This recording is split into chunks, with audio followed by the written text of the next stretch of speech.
Continuamos con nuestra entrega especial COVID-19, el enemigo invisible.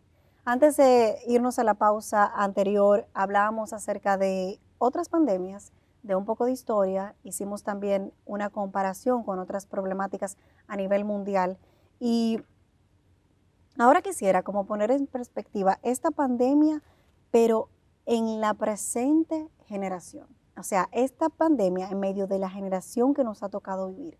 Una generación que, como bien sabes, es una generación muy autocentrada en sí misma, que piensa poco en el bienestar del otro y que por eso los gobiernos han tenido que hacer tanto énfasis en tomar estas medidas que a simple luz parecen drásticas y que han generado cierta alarma, pero que son realmente necesarias. Claro, bueno, yo creo que definitivamente esta es una generación muy individualista, una generación narcisista. De hecho, libros se han escrito acerca de la epidemia del narcisismo, que ha sido incluso, no promovida, pero recibió un empuje extra con la salida de Facebook y YouTube, porque ahora todo el mundo quisiera que todo el mundo lo viera, independientemente de lo que él esté haciendo.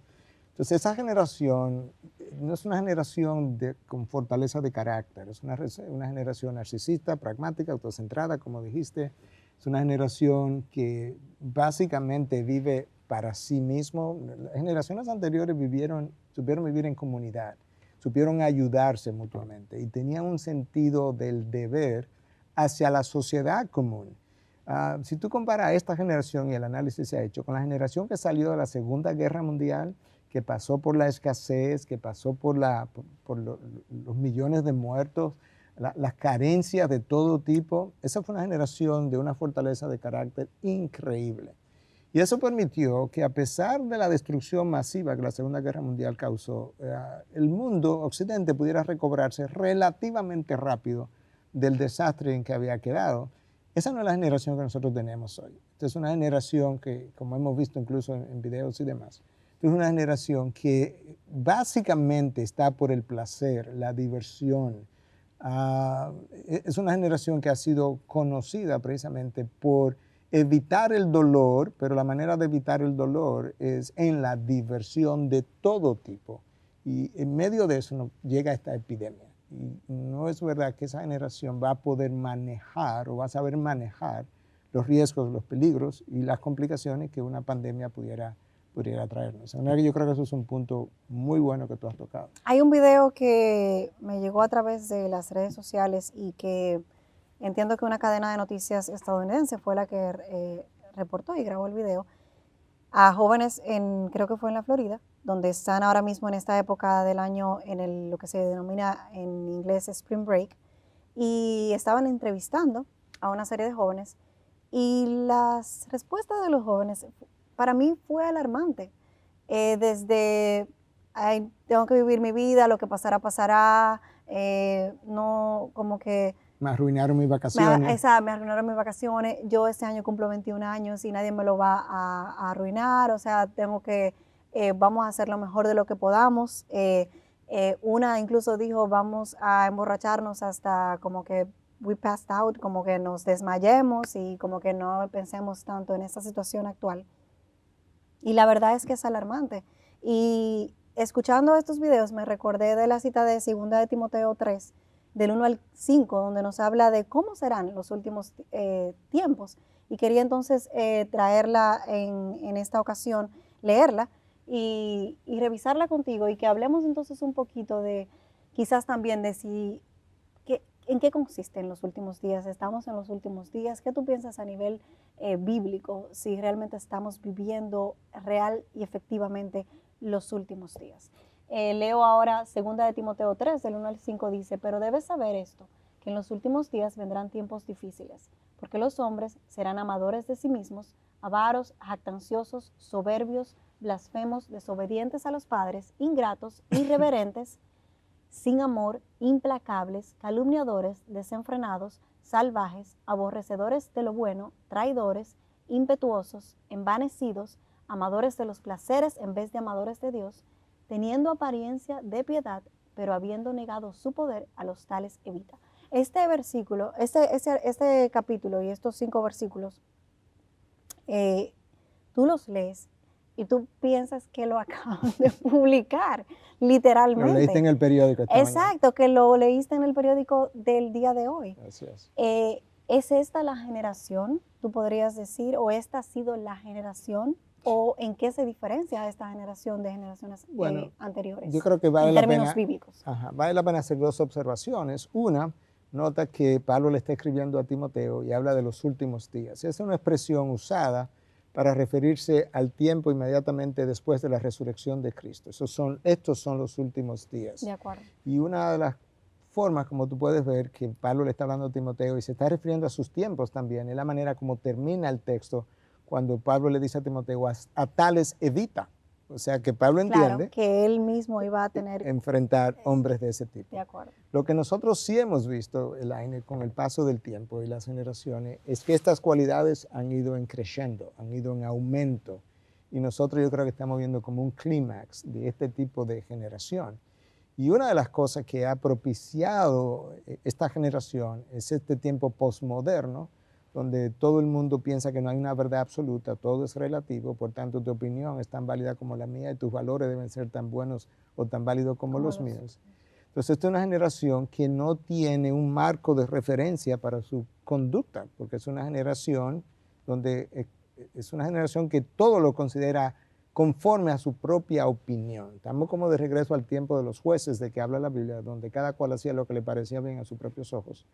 Y ahí es donde nosotros estamos hoy. Pero esta no es una generación que puede manejar una pandemia, esta no es una generación que puede manejar una carencia mundial.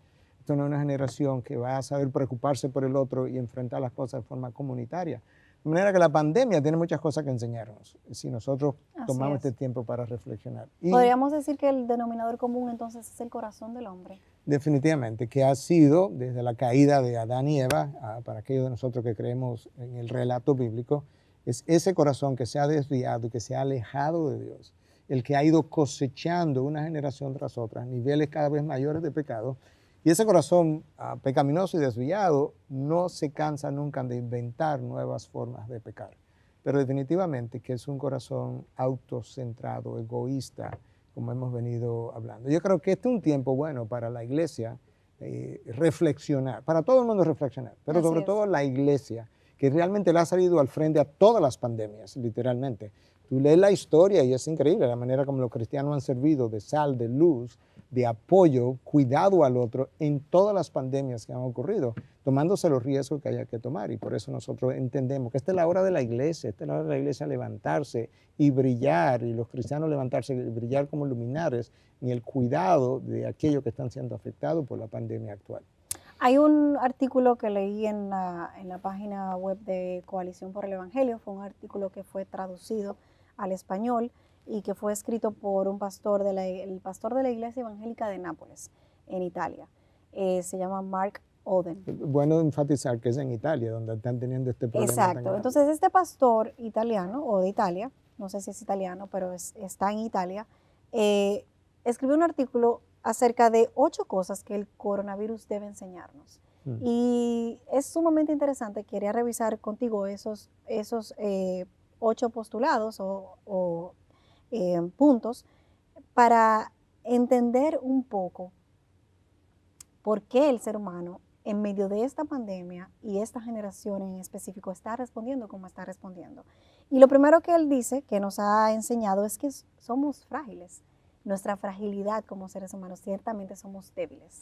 Bueno, piensa por un momento que un microbio, una partícula que ni siquiera tiene una célula, de tan pequeño que es, que requiere de una célula para sobrevivir, ha sido capaz de voltear el mundo con la cabeza hacia abajo, en poco tiempo llenar al mundo entero de pánico y forzar medidas extremas con el simple hecho de infectar a un grupo de personas y causar una mortalidad de apenas quizás un 2% para el final de la epidemia. Ese solo microbio ha atemorizado el mundo. Imagínate un ejército como el de Estados Unidos, un ejército como el de China, que sea afectado por una epidemia de este tipo, cuán vulnerable se hace inmediatamente a algo tan pequeño que ni siquiera se puede ver. Entonces tú puedes ver que ciertamente nosotros que como seres humanos tendemos a ser tan orgullosos, nosotros somos extremadamente frágiles, débiles, vulnerables, susceptibles a enemigos invisibles que nos pueden destruir en cuestión de semanas, de días en ocasiones y no poder defendernos contra ese enemigo o múltiples otros que están todavía en el medio ambiente. Así es. Lo otro que él señala es de que el coronavirus puede enseñarnos es nuestra igualdad. O sea, no importa cuál sea tu nacionalidad, tu color de piel, tu idioma, tu acento, el coronavirus no hace distinción de personas. Entonces eso nos habla de que somos iguales. Así es. Bueno, yo creo que hay una lección que viene de mucho más atrás, pero que yo creo que esto ilustra muy bien. El pecado es una especie de virus, ilustrativamente hablando, que ha contaminado a la raza humana entera, la humanidad, y no ha respetado clase social, no ha respetado raza, no ha respetado preparación académica, y de hecho es justamente el virus del pecado el más mortal de todos, porque me condena a una eternidad apartado de Dios. Pero volviendo a lo que es esta epidemia en particular y este virus en particular, definitivamente que esto, si tú lo reflexionas, ciertamente esto es algo que nos ayuda a pensar. Nosotros simplemente somos seres humanos con una igualdad en dignidad, independientemente de tu estatus, de tu preparación, de tu academia, de tus recursos económicos. Este virus ha mostrado, nadie se escapa de mí.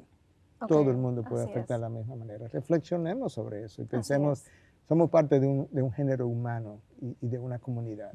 Y también refuerza la idea de que somos todos creados a imagen de Dios. Definitivamente, sobre todo eso. El ser humano tiene valor y es lo que es por la imagen de Dios. Cada ser humano es portador de esa imagen de Dios, independientemente de cómo esté viviendo. Lamentablemente, algunos han empañado esa imagen de Dios más que otros, pero todos las hemos empañado. Y de eso se trata precisamente la misión de Cristo, de restaurar, redimir una imagen que fue dejada caer y empañada hace mucho tiempo atrás por una primera pareja cuyo nombre conocemos, Adán y Eva, nuestros progenitores. Así es. Lo tercero que el coronavirus nos debe enseñar es nuestra pérdida de control. Y aquí esto es como, no sé cómo explicarlo, es como va justamente al corazón de esta generación que ama tener el control, entiende que tiene el control de todo, que el Mark Oden decía en su escrito, en su artículo decía, tú puedes controlar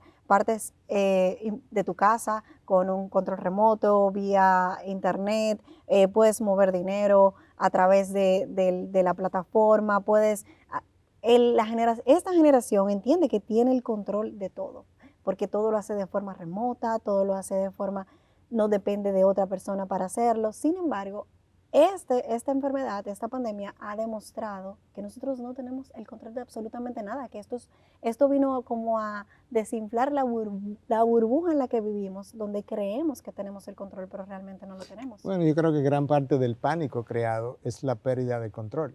El individuo se siente más o menos seguro cuando él puede manejar las cosas que están en su vida o su alrededor.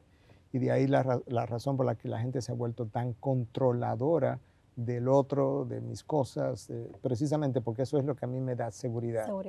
En vez de reflexionar y pensar que realmente hay un Dios creador y sustentador de toda la creación, que es quien verdaderamente tiene el control de lo bueno y de lo malo, de las enfermedades y de la salud. Ese es el Dios que Él mismo se declara como tal, que no hay nada que ocurra en su universo que de una u otra manera Él no haya pensado, visto, calculado, orquestado para sacar los mejores beneficios. Él tiene el control. Y al final del camino, pues ahí donde debe estar nuestra seguridad. Ese microbio, el coronavirus con el que estamos lidiando, ha puesto al mundo como lo ha puesto, porque lo ha hecho perder el control en cuestión de días. De días, semanas han pasado y ya la gente no sabe ni siquiera ni cómo hacer ni cómo tratarlo y nos estamos preocupando de qué va a pasar en el futuro.